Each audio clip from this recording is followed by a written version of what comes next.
Okay. Nice. Hey, everybody. Welcome to the 12 Principles of the Steps of Alcoholics Anonymous. This workshop is hosted by the Third Legacy Committee here at Seattle Intergroup.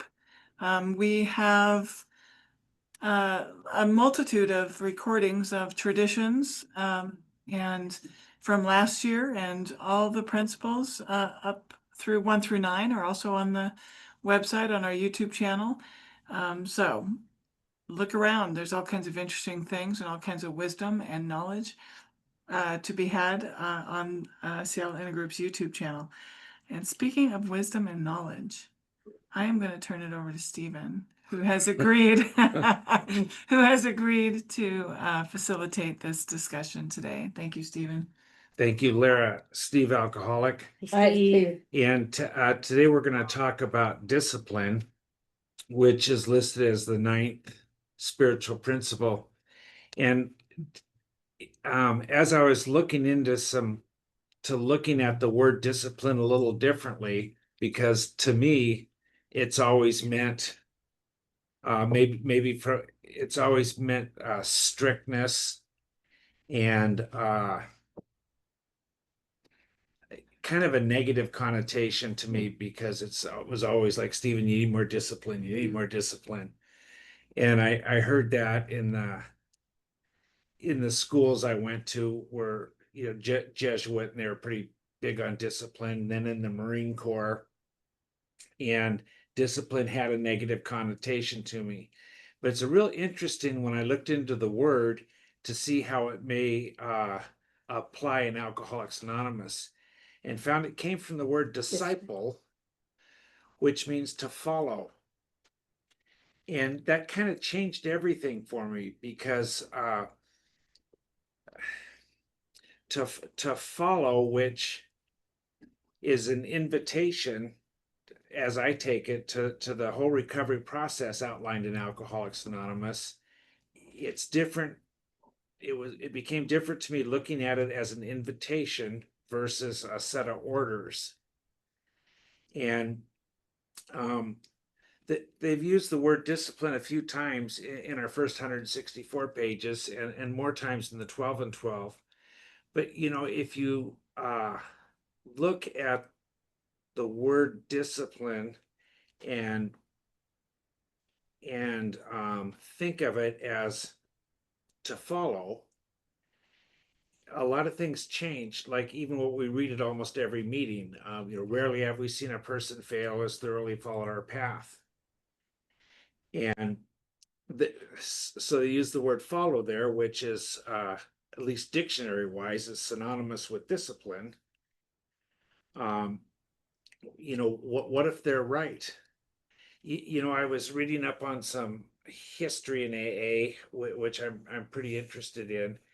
And when Bill was writing the book and supposedly having it, showing it to the first 100 people, or whoever the committees that were going to okay it, but most of it was from him. I read in one place that he was very adamant to have chapter 5 start out, never have we seen a person fail. And the group said no, they didn't like that. They wanted the word rarely. And he said he fought for his word never and lost to group conscience, because he thought if you follow the suggestions in AA, you'll end up happy, joyous, and free, which according to AA, Alcoholics Anonymous tells us that we're sure that's what God's will for us is. So if that's kind of the finish line, to be happy, joyous, and free, and how could we be any of those things if we're holding resentments and regrets and guilt and shame, and have gone past the place of trying to live with them or burying them and to be free of them?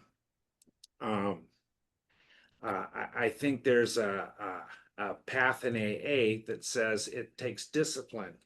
Follow what they said, follow what they did. And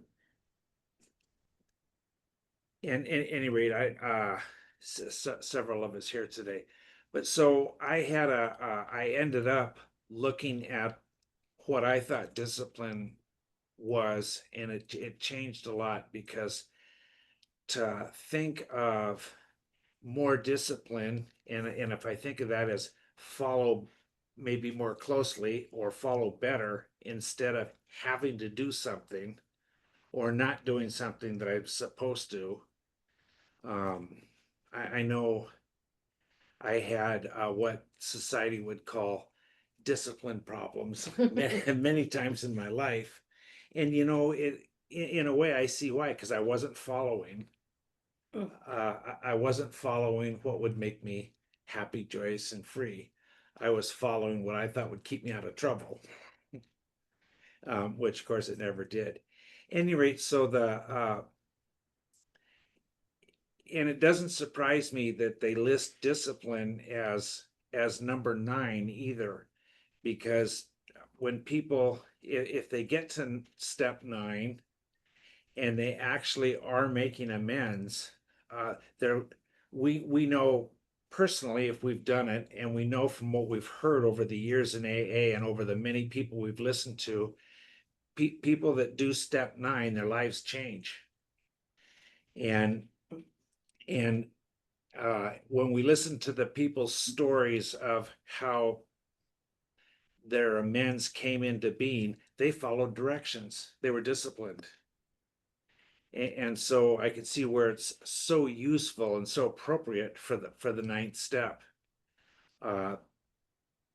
Okay, so that's my little introduction into discipline, and want to thank everybody here for showing up. Plus, I want to say, I think this is the first time in maybe a couple of years that District 46, Marty and Claudia, used to help us in this meeting, and they couldn't make it today, but they said they're here in spirit. So I want to get that in the recording too.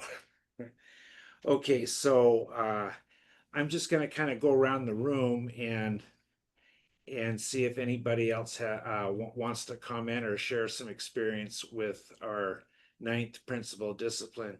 And Nancy, how about I start with you?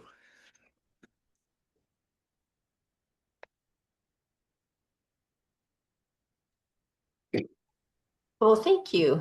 Thanks for opening us up, Stephen, and hello to everybody.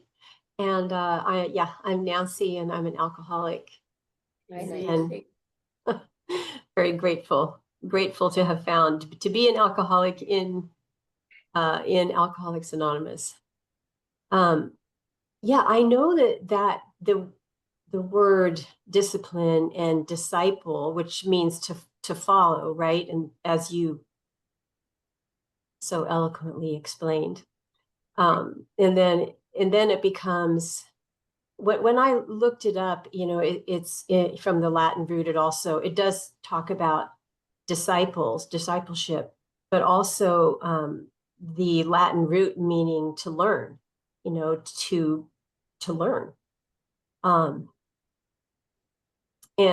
know that the word discipline can bring up, especially to maybe somebody with a rebellious side, you know, that the word discipline sounds just awful.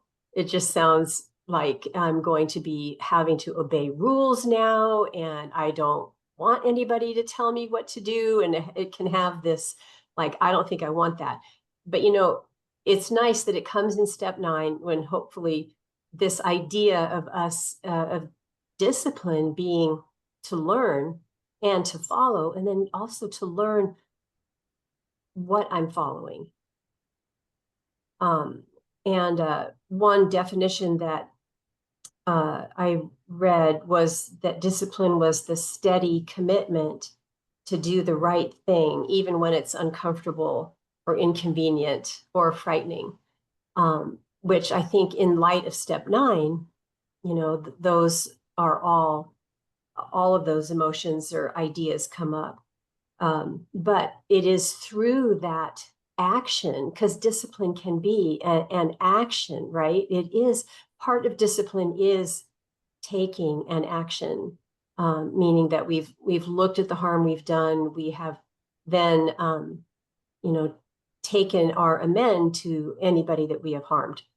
And it's through that action, you know, and the amend can be imperfect, but hopefully it's been gone over a time or 2 or 12 with a sponsor who has the idea of what we are trying to do, and trying to repair the harm that we've caused, you know, and build a foundation of peace in our relationships. But that action is definitely a part of that discipline. It's not about punishment. Discipline isn't about punishment. It was about staying teachable. It's learning not to judge. Like, what am I learning, right? I'm learning, like, not to judge and criticize myself or others. I mean, this is an ongoing thing. And through the process of the steps, which every other principle or virtue that we've talked about this year has an element that adds to our new idea of discipline, our honesty, because we need to be honest in order to, you know, look fairly at what has gone on in our life. Our willingness, that goes to discipline, because without willingness, we won't have any.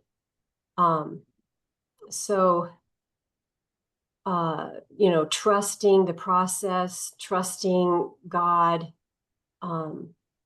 persevering, you know, patience, all of that. Here's what I love about the idea of discipline today, is that whatever I thought about it, and it seemed that I wanted to resist it. And I remember sitting in my early meetings and looking at the steps on the wall. And when I got to step 9 on the wall and said, made direct amends to those we had harmed, inside I was just like, oh no, no, that is not going to happen. You know, and I don't know if I was even vaguely aware that maybe I didn't have any idea, you know, of where I would be, you know, mentally, emotionally, spiritually by the time I got to step 9. And the beauty of AA, one of the beauties of AA, is that idea keeps growing and expanding until discipline starts to become something I want to embrace, instead of, you know, like dragging myself, like like, I don't know if you ever did your homework on a Friday night, but I never did. I did my homework at the 11th hour on Sunday. But it did get done. But through discipline, I mean, that's where the first fruits of the promises that are in step 9 begin to be felt, to become an experience. And then discipline takes on a whole new meaning, where it's still firm and it's still direct, but it has a quality of love about it, and I was going to say accomplishment, but it's far more, you know, our higher power's accomplishment than anything that I could do. But the increase in understanding and acceptance is proportional to the amount of discipline that I employ in working the steps on a daily basis. So with that, that's enough for me right now. Well, thanks, Nancy. And hey, John, are you able to share and drive at the same time? I'm calling you in case you get to an area where there's no reception.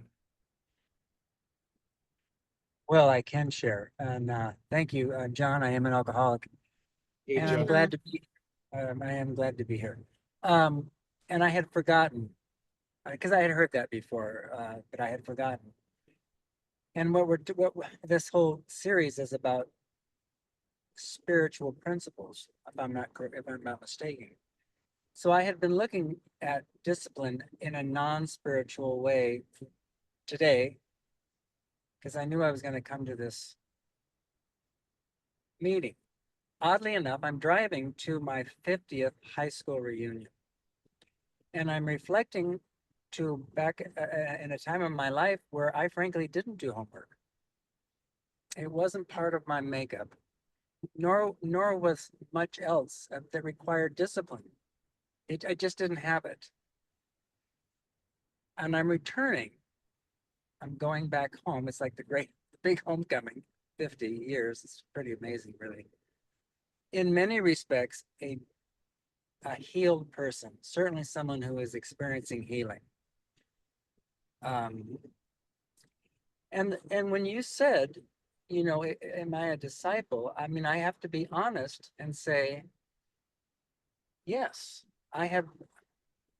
My whole point before you brought it up was I look at discipline as different now. It's not the drag that I used to have when you'd say the word. I have become disciplined almost without much effort because I've been convinced that it's a nice way to live.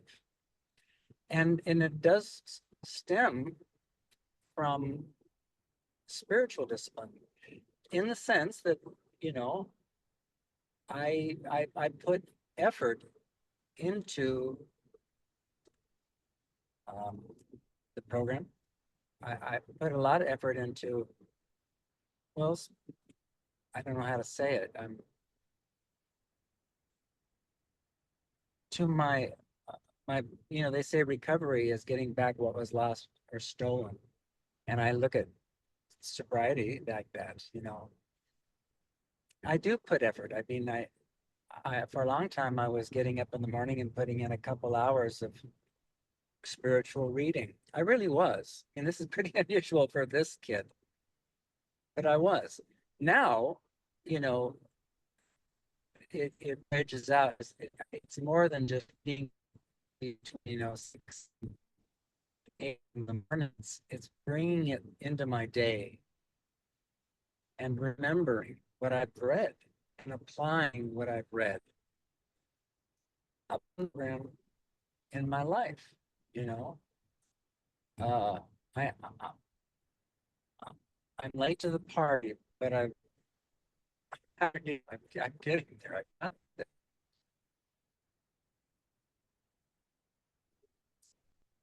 You know, I like spiritual principles because they offer me relief. I like spiritual principles because when I remember, it actually feels good. It feels good coming home. Sanity feels good. You know. And I'm an advocate of Alcoholics Anonymous. And I've been in touch with some people who I know aren't drinking, who, you know, in my class, and they want nothing to do with AA. And I was like, wow. And it's like, okay, you know, they're entitled to have their experience, and I'm entitled to have mine. And in that moment, it's like their experience isn't any less valuable than mine. They're entitled. I'm so grateful that personally, I do connect with AA. It does work for me. It has and it does. And I'll let other people have their experience and follow the path. I just, you know, want to be a good representative of AA. You know. Okay, that's enough for me. Well, thank you, John. And of course, hope you just have a great time at your reunion down there. And you said something that's going along with everything we've been talking about so far, because you used the word effort. And if we put effort into the program, that's following the directions of the program. So I think in that way, effort is discipline. Yes. Pretty cool. Cindy. Hi, I'm Lucinda. I'm an alcoholic. Lucinda. And I say that too. It's interesting to say that when we talk about discipline, because when I was being disciplined, that is what I was called. And being disciplined was punishment. Yeah. And when I am being disciplined as punishment, or when I am being disciplined, meaning that I am following a training, it's interesting. The same words just mean such different things. When I was looking it up, the thing that stuck out to me, a lot of the definitions we've already talked about, was to be willing to be trained. And that's been my journey most of the time through AA. There's been sometimes when I've been afraid, but through the discipline of just showing up to meetings and with my sponsor, and I would say in service to others, but I'm also thinking of others. All those things, that's the discipline to give me the wonderful gifts that I've gotten from this program. The lack of discipline brings consequences. Isn't that the truth? And being willing to follow suggestions has changed my life, and it's made me see things that I never thought. I'm just pretty much amazed a lot of the time. So the other thing is responsibility. With discipline comes responsibility. I have to take, and I can do that now. I can take responsibility. I can take responsibility for showing up and doing the things that I need to do. Even when it's scary, being in my 9th step as we speak and going through that whole process. Yes, actually doing it, even though when I'm scared, has totally given me so much more freedom. So yay for discipline. Thank you. Thank you, Cindy. You're up. Hi, I'm Sprout. I'm an alcoholic. Hey, Sprout. And my first thought with the word discipline is the punishing disciplinarian. It's the vice principal from my high school. And it didn't feel like teaching. It felt like retribution or just it felt like punishment without understanding. Did you go to a Catholic boys' school? I didn't, but I went to a rural high school, so I think there are some similarities there. So that was my first thought with discipline. And then my second thought is, as a parent, when I discipline my child, it's about safety, it's about accountability, it's about, growth. And so there's a softer connotation to discipline when I think of it in a parenting context. And then when I think of it in a step 9 context, the question that was posed to me, because I'm going to look for every loophole I can look for. And I'm not going to follow through with the loopholes, but we're going to discuss them, my sponsor and I, just to make sure they're not the right course for me. And then she's like, yeah, why don't we go with what we said first? Do the work. But we still take time to discuss the loopholes. So I can't possibly make this amends because of this, and I can't because of this and because of this. And we go through all of that and determine that I absolutely could make the amends that I needed to make. And the question that was posed to me is, how free do I want to be? How free do I want to be? Because that's what these amends help me with. It helps me get rid of that guilt and that shame, that embarrassment. I get rid of that when I'm doing my amends, when I'm doing step 9, when I'm following, when I'm mending what I have broken. And so thinking of it in the step 9 context, discipline really leads to reward, and the reward is freedom. And who to thunk it, where I started with my high school vice principal to freedom, it doesn't feel like the lines connect. But when I break it down and I really put it in tangible, here's what I get to do and here are the results I get, the reward is far greater than the cost, which is I'm just making up for what I screwed up in the first place. It's not like I'm making amends for something I didn't do. I'm making amends for what I've done. So, so yeah, so it is worth it. I have to get creative sometimes when I have a resentment against an institution or something. It's like, okay, how do I make amends to get this off of my shoulders? You know, I have wonderful sponsorship that helps me determine the right course of action. And that's important, action, the following of this, so that I can be more free. So that's what comes to me when I think of this principle and how absolutely worth it is. Although I didn't know that before I did it. That's an after the fact realization. So I'm glad I'm on this side because it will make the next amends I get to make easier. Because there will certainly be another amends I will get to make. Because I am me. So That makes sense. yes, thank you. Thank you so much. Thank you, Sprat. Mhm. And honey, Hi, everybody. My name is Honey, and I'm an alcoholic. For those of you who don't know me, it's not a nickname. It's my birth certificate name. My nickname is Shorty.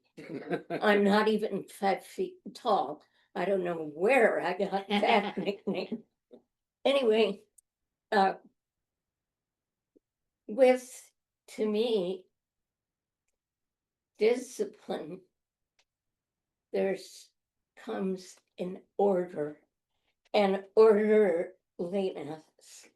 And it's easier to live orderly than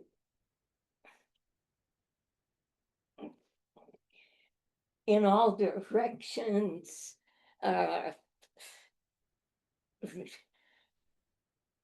Out of order, just you don't know where you're going, you don't know where you've been, yet you do, yet you don't. It's like a real contrast. It's like it's black and white at the same time in a way. And I know that school has been brought up in this meeting, and I didn't get into trouble, let's say, in grade school. I just didn't. I didn't want to get in trouble. Heck no, I like to be outside. Don't trap me inside in the school building. I want to be out there in the fresh air. And so, yeah. And then years later, in the very same schoolhouse that I went to, I was a schoolhouse mama because I had children going to that same school. And what was interesting to me is that one of the rules when I was in grade school, you don't skip a stair, you don't skip a step when you're going up or down. Do you know, I was in there with my kids. The risers were real shallow on the steps because it was a grade school. I did not skip a step. It was just in my head. I like order. It makes sense to me. And I just, to me, the way it's laid down, planned and ordered, it all makes sense, and I love it with all my heart. And I'm glad to be here today. I've never been to this meeting, and I would like permission to come again to this meeting. And thank you for calling on me, and everybody just have a good rest of the day and happy trails. Thank you, honey. And yes, you're invited to the rest of we meet the fourth Wednesday of the month. Okay, And honey volunteers down here at Intergroup after Cindy and I are through, so you may be here anyway. thank you. The fourth. For the fourth Wednesday. Thank you. And I don't know if Lara's gonna be able to talk. I think she's out in her office, maybe. I can talk. Oh, Right. we're waiting. Boy, on- could I talk. No. No, I just really appreciate this this discussion on discipline. I absolutely, any discipline that I have in my life is a direct result of Alcoholics Anonymous. And absolutely, I was completely undisciplined. I was an only child. I was raised by I don't know, I lived with two alcoholic parents growing up, and I was pretty much left to my own devices. So discipline was not something that I really was too familiar with. And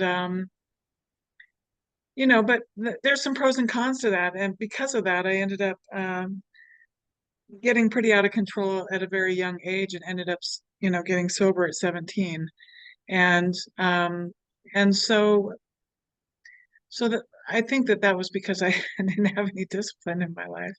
I really had nobody telling me what to do or what not to do. So, but what I do love is that, you know, the line in the big book that we let God discipline us in the way that we have just outlined, meaning, you know, the step 10 and 11, and well, 1 through 11 really. But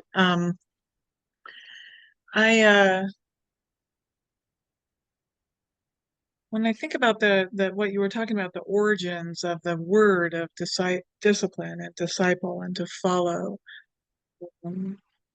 and of course there's, you know, that word's been used in all sort of spiritual and religious connotations, but it really does it. You know, I don't recoil from that so much anymore. The idea of disciplining myself so that I can be aligned with God's will, and that punishment is when I'm misaligned with God's will, and that punishment typically comes from within me, in the form of guilt and shame and whatever else my ego wants to put on the table that's convenient to foster the illusion that I'm separate from God, which, you know, I don't know, hopefully it'll get easier, but it seems to be you have to constantly watch. I guess that's what the discipline of steps 10 and 11 are, to constantly, you know, have to rededicate I don't know, rededicate myself every day, die unto myself every day kind of thing. And that, you know, that makes sense to me. And I'm not always disciplined in doing that. But you know, living life separate from God is not where I've done it most of my life. It's becoming more and more uncomfortable, and less and less tolerable. So the quicker I am to remember that I need to meditate, or remember that I need to, you know, be of service, or remember that I need to say the 7-step prayer, which is my favorite prayer, you know, and try to align myself. So that's really all I have to say about discipline today. Thank you. Thank you. Thank Yeah. you, Lara. And anybody else want to jump in?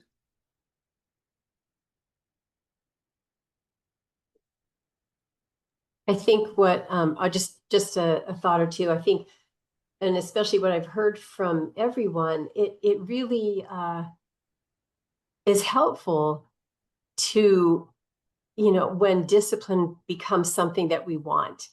And if I look at things in my life or something that I want, such as like going to the gym, I want to. And so it makes the discipline of that, easier. I don't think of it as, something I don't want to do. You know, anything, if I want it, I will override a lot of whatever inconvenience I think it's causing me, or uncomfortable or discomfort. In fact, it's often discomfort after after a session at the gym. But it's like I take, you take that in stride. So mindset, I think, is a key element in helping discipline not to feel like the strict, rule maker, like you were talking about, Sprout. That was, like the high school, come into my office, give me those papers. And the criticism that we are expecting, it's seen as helpful instead of a punishment. I'm done. Thank you. Thanks, Nancy. Larry used the word punishment, and I've been looking at, there's a belief that if you follow the ego's guidance, you're going to suffer.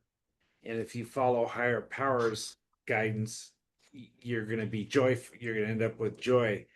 And so the question that I've been looking at is, what if really there isn't any punishment? It's just a natural, predictable consequence of following the ego.